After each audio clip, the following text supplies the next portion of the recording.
अस्सलामु अलैकुम वरहमतुल्लाहि वबरकातुहू। MSF कुल हिंद के सदर जनाब TP अशरफ अली साहब की हिदायत पर ये वीडियो बनाई गई। ये वीडियो बनाने का मकसद ये है, हिंदुस्तान में हो रहे फ़िरका वारना फसादात, ख़ास तौर पर यूपी के अंदर, दिल्ली के अंदर जो स्टूडेंट, डॉक्टर्स और जिन्होंने CAA के ख़िलाफ़ एहतिजाज किया, उनको हिरासत में लेने के लिए और उन पर जबरन एक केस फाइल करने के लिए, चाहे वो UAPA हो, चाहे वो NSA हो, अपनी मर्जी के मुताबिक केस उनके ऊपर दर्ज कर रहे हैं। इसी तरह डॉक्टर कफील खान जो माहिर अत्फाल हैं, उनको दिसंबर 12 को हिरासत में लिया गया कि उन्होंने कानून के खिलाफ तकरीर की, जो अलीगढ़ मुस्लिम यूनिवर्सिटी में ओपन टॉक के नाम पर एक इवेंट चल रहा था, जिसमें योगेंद्र यादव साहब भी मौजूद थे और डॉक्टर कफील खान साहब भी मौजूद थे। जब तकरीर ख़त्म हुई, उसके चंद दिन बाद मुंबई एयरपोर्ट में डॉक्टर कफील खान को अरेस्ट कर लिया गया। योगेंद्र यादव साहब का बयान है कि मैं वहां पर मौजूद था कि डॉक्टर कफील खान ने ऐसी कोई बात नहीं कही जो कानून के खिलाफ।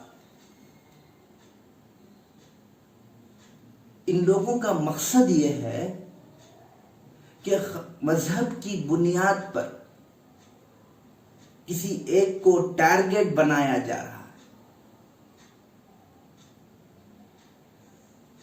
हिंदुस्तान के वजीर आजम नरेंद्र मोदी हैं, वो सिर्फ हिंदुओं के वजीर आजम नहीं हैं, वो तमाम शहरियान हिंदुस्तान के वजीर आजम हैं। वो डॉक्टर कफील खान के भी वजीर आजम हैं, वो अनुराग ठाकुर के भी वजीर आजम हैं, वो कपिल मिश्रा के भी वजीर आजम हैं, वो तमाम शहरियान हिंदुस्तान के वजीर आजम हैं। लेकिन मजहब की बुनियाद पर किसी एक को टारगेट करना, ये डेमोक्रेसी की खूबसूरती को ख़त्म कर देता है। दरअसल बात यह है, जो CAA, NRC, NPR के खिलाफ एहतिजाज कर रहे हैं, उन तमाम लोगों को हिरासत में लिया जा रहा है। डॉक्टर कफील खान को इससे पहले भी एक मामले में केस दर्ज किया गया, शायद वो दिसंबर 2017 है। हुकूमत की नाअहली की वजह से, हॉस्पिटल में ऑक्सीजन ना होने की वजह से 60 बच्चों की मौत हो गई। उन्हें गोरखपुर के डिस्ट्रिक्ट मजिस्ट्रेट में हाजिर किया गया, फिर हुकूमत को उनसे माफ़ी मांगनी पड़ी कि वो हुकूमत की नाअहली की वजह से बच्चों की मौत हो गई थी। बाइज्जत फिर उन्हें हॉस्पिटल में वो पोस्टिंग दी गई, उस ओहदे पर बिठाया गया। डॉक्टर कफील खान जो माहिर अत्फाल हैं, चाइल्ड स्पेशलिस्ट हैं, उन पर NSA जैसे एक्ट को दर्ज किया गया। उन्होंने अपनी तकरीर में कहा,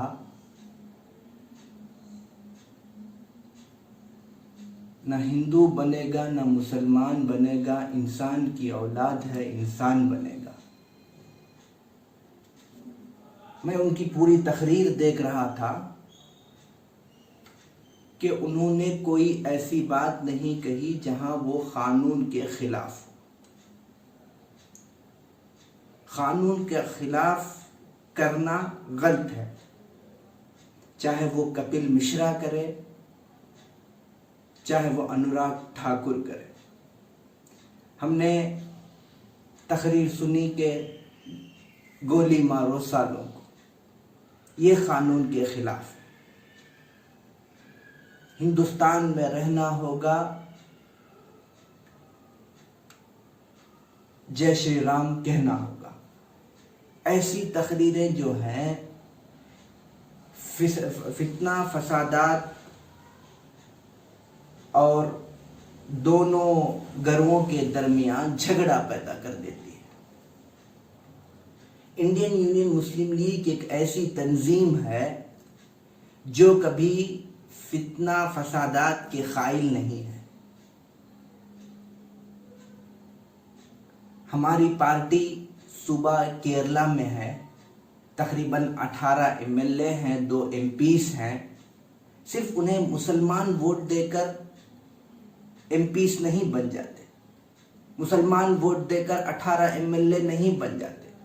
वहाँ हर एक कम्युनिटी के, हर एक मजहब के लोग वोट देकर अपने रिप्रेजेंटेशन, अपने कायद को मुंतखब करके असेंबली या पार्लियामेंट में भेजते हैं। हमारे तमिलनाडु में भी एक एमएलए मौजूद हैं, जनाब के मोहम्मद अबू बकर साहब मौजूद हैं, जो कडियनल्लूर के हलके से मुंतखब होकर आए हैं।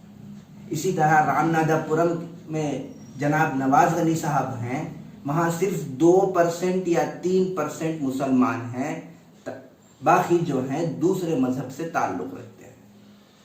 हमारी तहजीब ये रही हिंदुस्तान की, जो खिदमत खल्क लोगों के दरमियान जाकर उन लोगों के जो मसले हैं उनको हल करता है, उसे मुंतखब करके असेंबली या पार्लियामेंट में भेजा जाता है। आज पूरे हिंदुस्तान में एक ऐसी हुकूमत बैठी है जो सिर्फ मजहब की बुनियाद पर वोट लेती है। ऐसे तकारीर करते हैं कि हिंदू वोट बैंक एक हो जाए, तमाम हिंदू मुत्तहिद हो जाए। खुशी की बात है, मुत्तहिद होकर एक अच्छी सरकार बनाए, अच्छी हुकूमत बनाए, लेकिन मजहब की बुनियाद पर किसी एक लीडर को चेहरा बनाकर उसके नाम पर वोट लेना, ये डेमोक्रेसी को वीक कर देता है, कमजोर कर देता है। राम के नाम पर वोट ले रहे हैं। जहां तक मेरा मुतायला है, राम एक सेकुलर आदमी, राम का एक दूसरा चेहरा लाकर राम के नाम पर वोट ले रहे हैं। इसी तरह सूबा उत्तर प्रदेश में भी हुआ। जब योगी आदित्यनाथ साहब की हुकूमत बनी, उस वक्त से लेकर आज तक मुसलसल एक मसला आ रहा है। मजहब की बुनियाद पर लोगों को कैदो बंद की सोहबतें झेलनी पड़ रही है। मुसलमानों की जहन में ये बात बैठ गई है कि मुसलमान को टारगेट किया जा रहा है, लेकिन हमारा कानून जो है वो हिंदू, मुसलमान, सिख, ईसाई, पारसी ये नहीं देखता।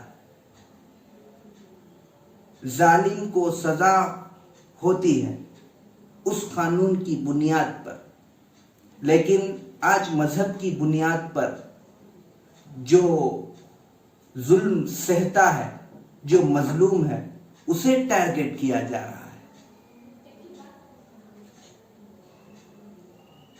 आपको ऐसे कई सारे नौजवान हैं जो कोर्ट कचहरी फिर रहे हैं। उमर खालिद हैं, शायद उनके ऊपर भी यूएपीए लगा है। एक स्टूडेंट हैं, उन पर ऐसे केस लगा देंगे तो वो अपने स्टडीज की तरफ ध्यान नहीं जाएगी, अपनी पढ़ाई की तरफ ध्यान नहीं जाएगी। ये आप लोगों की साजिश है कि मुसलमान कभी आगे ना बढ़े। इसी कोर्ट कचहरी में फिरकर अपनी पूरी जिंदगी खत्म कर दे। पूरा हिंदुस्तान CAA, NRC, NPR के खिलाफ एहतजाज कर रहा है, जिसमें हिंदू भी शामिल हैं, मुस्लिम भी शामिल हैं, क्रिश्चियन भी शामिल हैं, अपने हक के लिए लड़ रहे हैं। ये बात हुकूमत को हजम नहीं होती। डॉक्टर कफील खान को ताज़ीरात हिंद दफा 150 पर 3A के तहत केस दर्ज किया जाता है कि ये कानून के खिलाफ अपनी तकरीर कर रहे हैं। द प्रिंट मीडिया देता है कि promote enmity to different community. ये अपनी तकरीर में फिरका वारना फसादात को फरोग दे रहे हैं। उनकी पूरी तकरीर में कहीं ऐसी अल्फाज नहीं आई कि फिरका वारना फसादात पैदा हो जाए।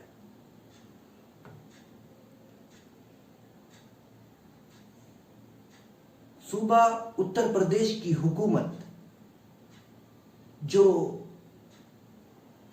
जुल्म और जबर कर रही है, इसे इंडियन यूनियन मुस्लिम लीग जो है तनकीद करती है, मजम्मत करती है। कानून जो है सबके लिए एक है, all are equal before the law. कानून के सामने सब एक बराबर है।